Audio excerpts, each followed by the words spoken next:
Our anniversary was supposed to be simple. A quiet dinner, a moment to breathe, and a chance to reconnect after weeks of stress. I had even taken the day off from work so I could spend the entire afternoon preparing something special for my wife, Claire. I cleaned the house, set the table, cooked her favorite dishes, and even bought the dress she'd been eyeing for weeks. By the time she walked through the door, everything was ready.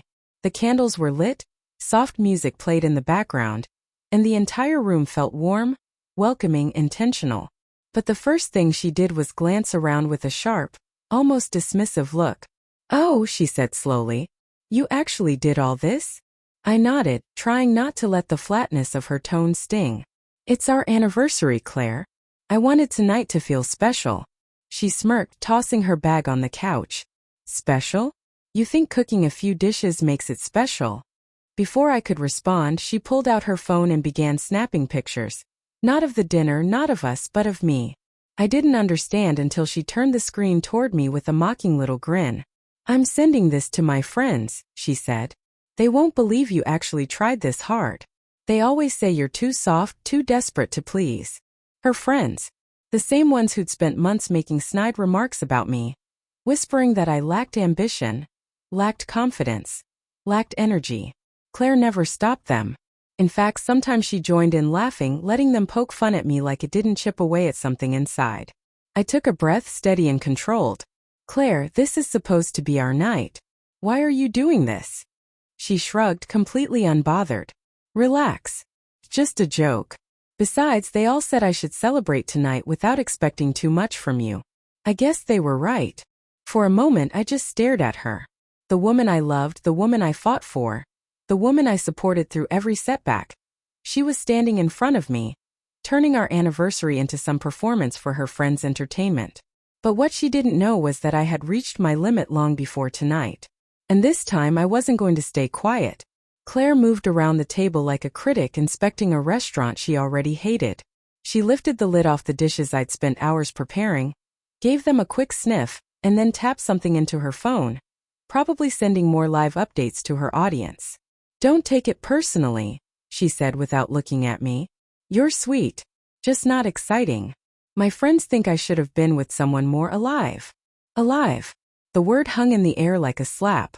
I watched her pour herself a glass of wine, not even offering me one. She sat down finally, crossed her legs, and started scrolling through her messages, the screen lighting up with notifications. Every time it pinged, she smirked. "So," she said, lifting her eyes at last, "do you have a speech prepared? You always try to make these moments emotional. Don't make it too long. I'm meeting the girls later." It was our anniversary, and she had already made other plans. "Claire," I said quietly, "why are you still here if you're so unhappy? Why stay married to me?" She didn't hesitate for even a heartbeat. "Because you're stable. You don't challenge me. And honestly, I like knowing someone will always wait for me, even when I mess up." My jaw tightened. "That's not love. That's convenience." She gave a short, cold laugh. "Call it whatever you want. But it works for me." And there it was, everything I had felt for months finally spoken aloud. She didn't respect me. She didn't value me. She didn't even see me. I was just the man who didn't leave no matter what she said or did. But she didn't know that I had stopped being that man. I stood, pulled out the envelope I had kept in my pocket, and placed it gently on the table in front of her. For the first time that evening, her expression shifted. Confusion. Then suspicion. "What's that?" she asked. "You'll see." She stared at it for a long moment before opening it.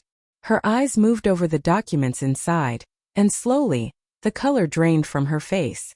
"You're joking," she whispered. I didn't speak. "You're actually doing this? On our anniversary? Are you insane?" For years, she had humiliated me in private.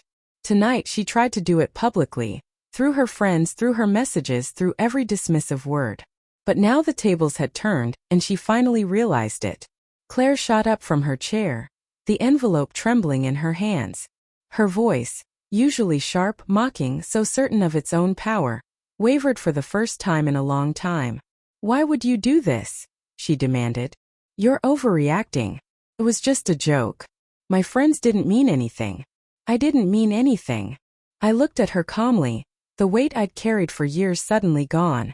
You didn't mean anything tonight, I said. Or last month. Or the month before that. You stopped treating me like a partner a long time ago, Claire. And I kept hoping you'd see it. But you didn't because you never thought I would leave. She tried to smile, the kind of brittle smile she used when she wanted to manipulate the mood. Come on, you don't want this. You said it yourself, marriage is work. We can fix it. We can start over. Start over. I repeated. You didn't even want to start dinner with me. Her mouth opened, closed, then opened again, but no words came out. The silence stretched between us, heavier than anything she had thrown at me.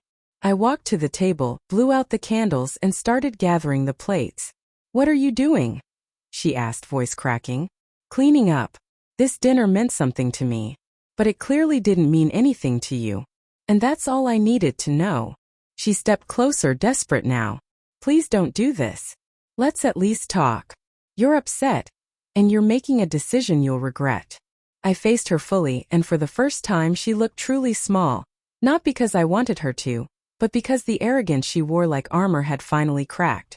I'm not angry, I said. I'm done. Those words hit her harder than anything else I'd ever said. Her breathing faltered. She reached for my arm, but I pulled away. You wanted to humiliate me tonight, I continued softly. In front of your friends, in front of anyone who would listen.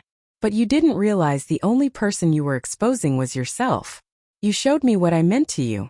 And now I'm showing you what you mean to me. I picked up my jacket, walked to the door, and paused just long enough to look back at her, standing alone in the dim, half-lit room she had mocked minutes ago. Happy anniversary, Claire, I said quietly. It'll be our last. I stepped outside, closed the door behind me, and for the first time in years, I felt free.